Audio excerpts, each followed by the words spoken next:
everyone, I am Fariha Tanjim Shifat and I will be presenting our research work titled Securing Wi-Fi Fingerprint-based Indoor Localization Systems from Malicious Access Points for 7th IEEE Symposium on Computers and Informatics 2025.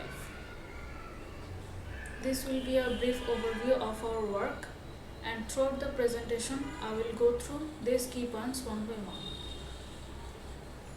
Acquiring location information indoor is crucial because it helps us navigate in large airport, shopping malls, and also in virtual reality. We can use GPS and GNSS to locate ourselves outdoor, but GPS signal weakens inside complex structural building, so we cannot use that inside a building. That's why we need a dedicated system. A Wi-Fi fingerprint-based indoor localization system is such a system. In Wi-Fi fingerprint-based indoor localization system, there are Wi-Fi access points, a machine learning model, and an offline database to train the model. These Wi-Fi access points are vulnerable to malicious attacks like spoofing, jamming, and distance fraud. And also the offline database may become obsolete in the long run due to dynamic environmental effect. So that's why the system cannot give us accurate location information in the long run.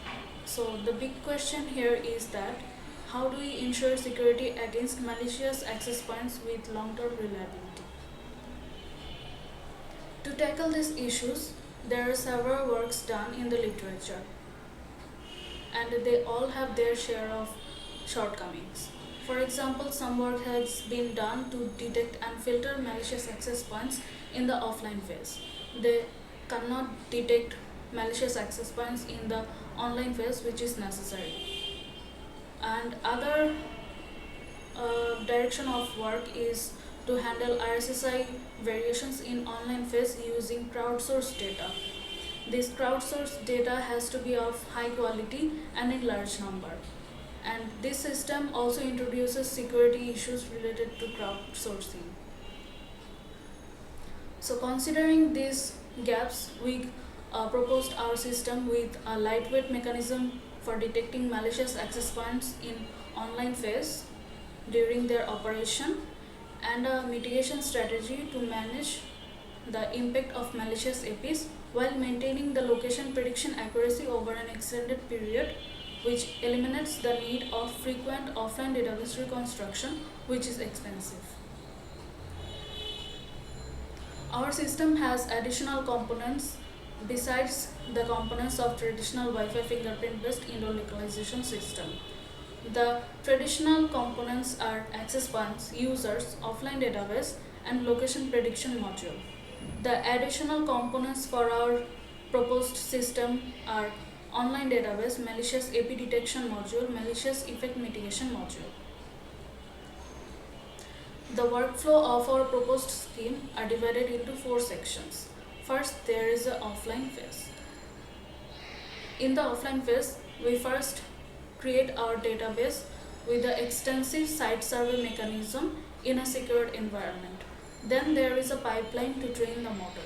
First, we select a subset of access points from all of the access points in the environment using Spearman correlation coefficient, and then we do data normalization and scale the data into a range of 0 to 1.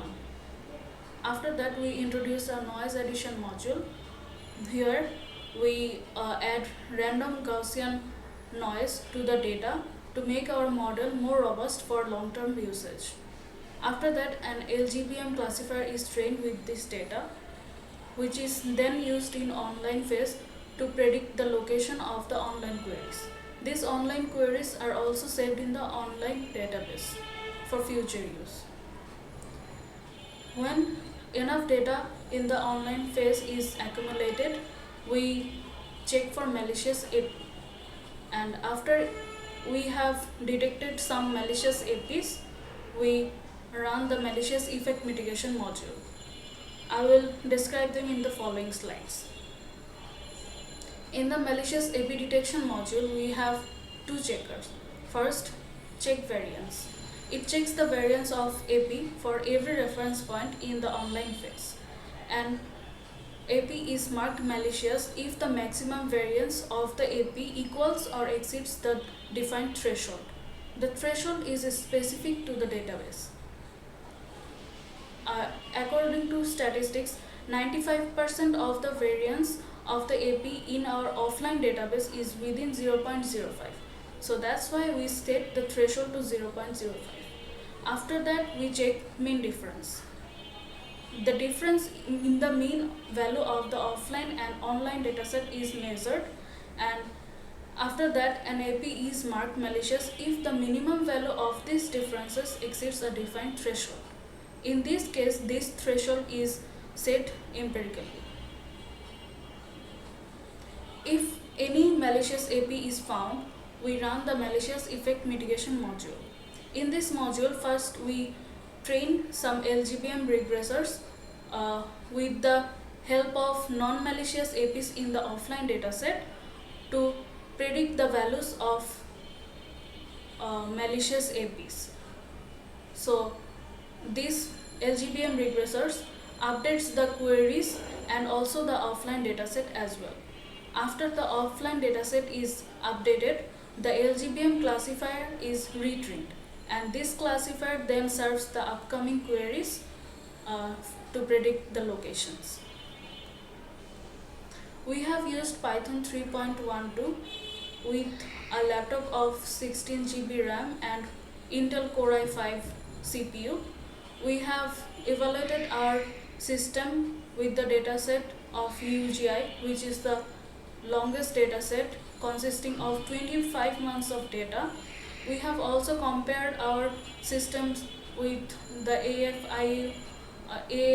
AIFU scheme, and we considered various attack scenarios after studying the malicious behaviors of APs.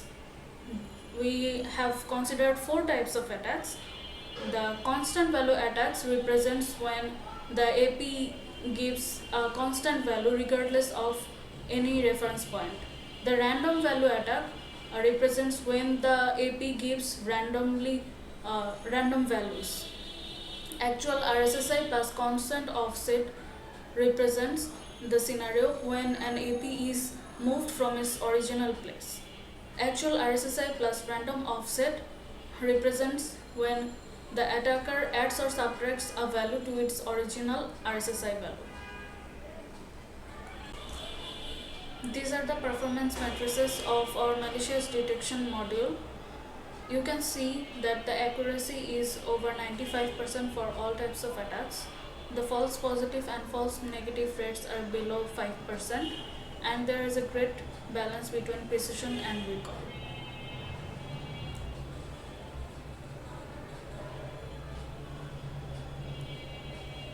These are the performance matrices and the comparison between AIFU scheme and the proposed scheme. The proposed scheme works poorly because the scheme is designed to detect altered APs, not malicious APs. These are the CDF curves of our experimental evolution for malicious effect mitigation module. By the blue curve, you can see the CDF of localization error without malicious APs, and by the cyan you can see the CDF curve of localization error of 50% malicious AP. The cyan curve is degraded from the blue curve, and the degradation is quite random because we have randomly inserted maliciousness, and we have also selected malicious APs randomly. The red curve, which shows our proposed scheme with the database updation, it almost touches the blue curve, which indicates that our scheme mitigates all the effects of maliciousness and acquires the location accuracy when there was no malicious AP.